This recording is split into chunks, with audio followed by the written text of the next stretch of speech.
Hi guys, this is Wayne from Wayne Goodman Photography. So we've got here the Sony A7Rii and also the Commlite adapter and the Metabones IV adapter. The reason being is that I'm going to actually try out the Canon lens here that we have, which is the 16-35mm f2.8, and it's the version 2 of that lens, so the current version. I've wanted to sort of give some extra lenses a go, and thanks to Camera Jungle, which I'll put a link to down below, they've allowed me to sort of review some lenses. So there's going to be quite a few more after this, hopefully ongoing, but this will give you an idea of how the 16-35 performs. You'll see some pictures I've taken in Lightroom, and I'll also do some focus tests in the dark and in the light. And finally, I'll give you my overall impression and my conclusions of what I think of this lens on the Sony A7Rii. Okay, so I thought we'd have a look at some images I've shot with the 16-35 on the A7Rii. These were all using the Metabones IV adapter, because I'm not noticing really any difference in the day anyway with the two adapters. So this is 16mm at f2.8, and it just goes to show that you can get quite close and you can sort of create sort of, you know, compositional effects. You can blur the background more than I expected, which you know, I think could be used to obviously much better effect than this. Is just a quick shot that I just took for this video. So I'll just move on to an actual image that I took. I went to a country house last week, and I just took a few shots there. So there's only a few, but they just give you an idea. One thing I'm noticing, so this is a f9, so therefore really we should have a decent sharp image all round pretty much. But I am noticing just in the far corner, so I'll go to the center first, and you can see it's very, very sharp in the center. There's literally no issues there at all in the center. It's fantastic. We've got even that tree way in the distance has lots of detail. These are all unedited, so you know, you can sort of see how it behaves just out of the camera, and I have very low contrast set on my settings and things like that, so that's why these images look absolutely terrible, because they're just straight out of a raw file with absolutely nothing applied even in camera really. So we've got nice sharpness in the center, and then on the left hand side here, I was just noticing some smearing of the lens, which I don't believe we should really be seeing or would be seeing on, say, a Canon full frame camera like a 5D Mark III or a 6D, something like that. So that, you know, these adapters do sometimes cause a bit of corner softness, but I don't think it's terrible. I mean, if you zoom right in, which you shouldn't do anyway, what's the point? But basically you can see they're very, very smeary, but you know, if I do that again in the corner, sorry, in the center, we'll go about there, and it's not smeary. There's actual, you know, there's detail, there's sharper lines, whereas this, it just becomes a bit of mush sort of thing. So it wasn't a windy day, so these won't have been moving as far as I'm aware, so I don't think it'd be anything like that. And you can see sort of smeariness in the wall anyway. So, you know, just something to be aware of, but I don't think it'd affect many people at all. I think it's very usable. Remember, this is looking at it from the point of view that you've got a Canon kit, you want to move to Sony for various reasons, extra dynamic range and things like that, and you know, it's never going to be perfect, so you just have to put up with the odd issue, I guess. So here we have another image, which I'll zoom out a bit actually.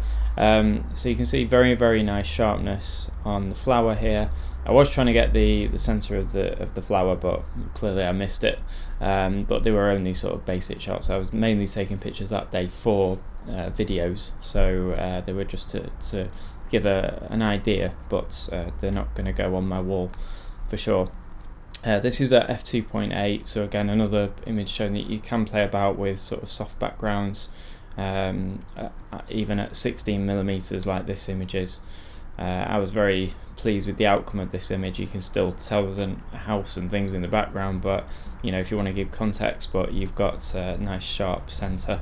So as long as you are aware of the sort of any problems that you're going to accrue with having this lens on this camera, you'll be able to play about with your images quite a lot. And again, just another wide angle shot. Again, this is f8, so I would expect decent sharpness. And what I'm finding is here, you know, it's nice and sharp, and then all of a sudden we drop off and we start to get a bit smeary around here. So you know, the grass here starts to look mushy, and yeah, so, and even the pebbles as well. So it's, you know, that's just how this lens is on this camera. But again, I mean, once you've edited it, sharpened it up a bit, you know, you're going to see less of that smeariness, and it's not really going to be too noticeable, I'm sure. And then finally, just a quick image of this bath. This was actually I took this picture because this bath was shown at the National Exhibition, which was in the 1800s, I forget the year, and it was actually one of the first, if not the first, proper portable heated baths. It had a sort of fire here you'd put in it, like set coals on fire, and it would heat the water, and then it has sort of like a chimney. So I just took a picture of that because it was just such an interesting thing. This is all at a place called Tatton Park in Cheshire in England, which is Tatton. It's a National Trust house, which is also run by the local council, and it was quite an interesting place. And you know, if you're ever in Cheshire, England, it might just be a place worth visiting. Tatton Hall at Tatton Park. So we'll move on now to the focus tests. Okay, so let's give the adapters a go. This is the Metabones 4 with the 16 to 35mm f2.8 lens from Canon on the Sony A7Rii. Currently I've got it set to minimum focus distance, which is, as you can see, 0.28 meters, 28 centimeters. I'm going to hit the button now. 3, 2, 1. Okay, and if we go to infinity, 3, 2, 1. Okay, so we can see it's not absolutely instant doing it that way. However, I have found in reality, you know, I'm not struggling with focus at all. Let's try the Commlite. Okay, so this is the Commlite adapter now. If we just put it to minimum focus distance there of 0.28, 3, 2, 1. And furthest distance, 3, 2, 1. Okay, so we're seeing a very similar performance there. Okay, so for the next test we've got the Commlite adapter fitted, and I've got two objects to focus between. They're small objects, just little ornaments basically. We'll give that a go. So currently the camera's, the lens is set to the minimum focus distance. I'm just going to hit the button, 3, 2, 1. Okay, and then if I move that to the other object there, which you can see is like a tiny little Eiffel Tower, we'll just hit it again, 3, 2, 1. Okay, so not instant, but I've not had any issues focusing this. To think that this is a Canon lens on a Commlite adapter on a Sony A7Rii, it's doing pretty well. So next we'll go to the Metabones 4 adapter. Okay, so now we've got the Metabones 4 adapter fitted, same test, point to point on two ornaments. We're at minimum focus distance now. If I hit the shutter button, 3, 2, 1, and we'll move it towards the other ornament, just get it same position, 3, 2, 1, 3, 2, 1. So just do that again, 3, 2, 1, 3, 2, 1. There we go. So you know, nice performance there. I'm quite happy with that myself, and you know, I think anybody using this in the real world will have absolutely no issues with focusing on specific objects. Okay guys, so this is now a nighttime situation where I'm in a very dark room. We're at ISO 6400, as you can see on the screen. It is out of focus on purpose at the moment, this image, because I've got it at its closest focusing distance. Now you're not going to be able to see me press the shutter button because it's so dark in here. I've just got sort of one backlight that's lighting the room at the minute, but this should give us a good idea of how how it's behaving in terms of focusing in the lower light conditions. So I've got a little ornament set up in front of the lens. If I go, just make sure I'm at, so that's the closest focus distance, and I'll just put it at 16mm, and I'm going to count down the shutter so you can at least get an idea. So 3, 2, 1. Okay, so that's the speed there. I'm going to go to the furthest focusing distance, infinity. 3, 2, 1. So you can see that took a good second or so to do that. So there is definitely a difference in the lower light. I'll now zoom into 35mm and we'll go closest focus distance, 3, 2, 1. Okay, so quite a long time there. Did you hear it hunting? I'm not sure if you would do, but it took a good 2 or 3 seconds to do that. And we'll go furthest distance, 3, 2, 1. Oh, long time, about 5 seconds, something like that. So that's at 35mm. So like I've been saying, that sort of compounds various things, which I'll talk about shortly, with focal lengths. So now we're on the Commlite adapter. So before, the tests in the dark were the Metabones 4, and this is the Commlite adapter. So I've gone to minimum focusing distance at 16mm, and I'm going to hit the shutter button. So 3, 2, 1. Okay. And then if we go to furthest focusing distance, so infinity and beyond, as Buzz Lightyear would say, shutter button, 3, 2, 1. Didn't do anything at all actually, so try again. 3, 2, 1. Oh, it doesn't like that at all.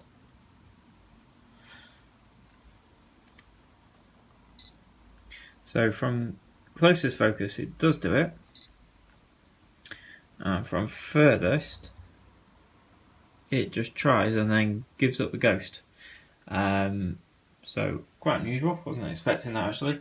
Let's go to 35mm just to try it. So we'll go closest focusing distance, 3, 2, 1.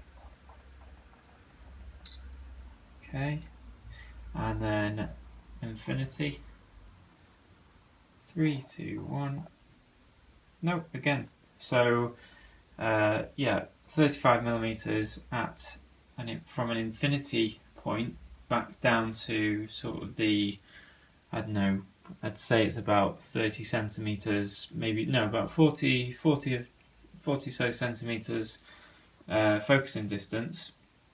You've got no chance of focusing at all. It seems you would actually have to go manual. There is literally no way around that. If we go from about halfway there, so we'll just try that. Yeah, so it does sort of work, but only at infinity it's not focusing at all. Okay, so we've been through all the images, we've looked at focusing tests, and I thought I'd just give you my opinion of using the 16-35 on the A7R II. Firstly, I would recommend the Metabones over the Commlite. That's the first thing, purely because the Metabones 4 overall gave the better performance. In daylight conditions, it's very similar. But as soon as the light level gets below a certain amount, that's when you're going to start really struggling with the Commlite, which is obviously, you want it to be an all-round lens if you're going to have this. I would have thought, especially with a 2.8 lens, you might want to be using it in darker situations anyway.